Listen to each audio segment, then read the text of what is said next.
Tata steel और Tata power जैसी कंपनियों का नाम आपने जरूर सुना होगा।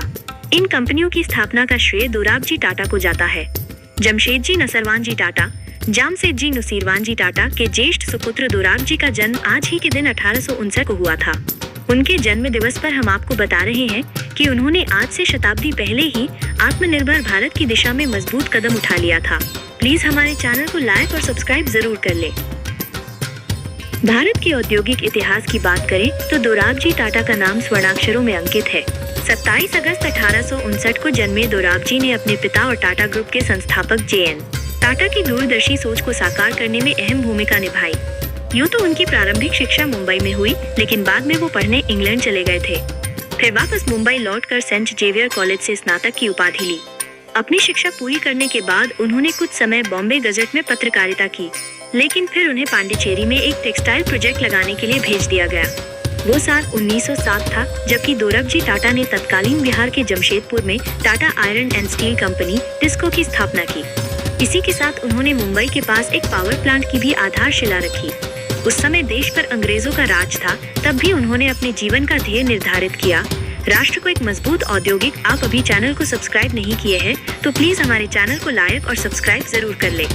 आधार देना मतलब कि अभी उन्होंने आत्मनिर्भर भारत का सपना देख लिया था और उस पर अमल करना शुरू कर दिया था। वह समय था प्रथम विश्व युद्ध का। उस समय इंग्लैंड से पर्याप्त लोहा आ नहीं पा रहा था और भारत में इसकी मांग बढ़ रही थी। उस समय उन्होंने टिस्को के 5 विस्तार की रूपरेखा खींची।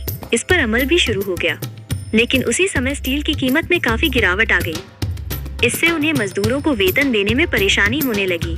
तब उन्होंने अपनी पूरी संपत्ति, यहाँ तक कि पत्नी के गहने तक गिरवी रख दिए और करीब 1 करोड़ रुपए का लोन लेकर काम किया।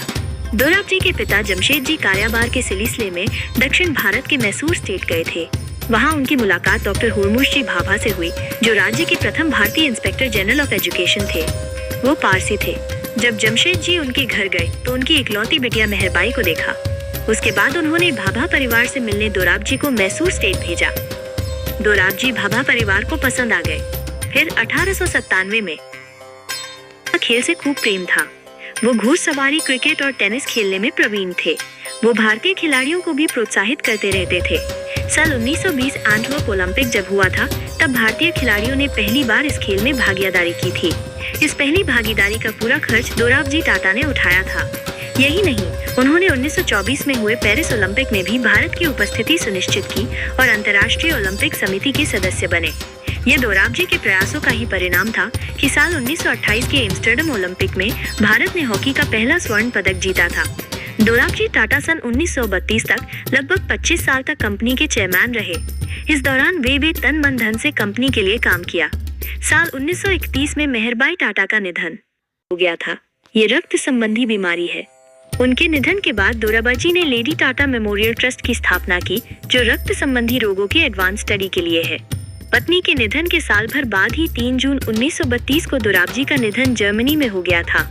उस समय वो 73 साल के थे। ये जानकारी आपको पसंद आई है तो प्लीज हमारे चैनल को लाइक और सब्सक्राइब और शेयर जरूर कर ले। जय श्री राम जरूर लिखे।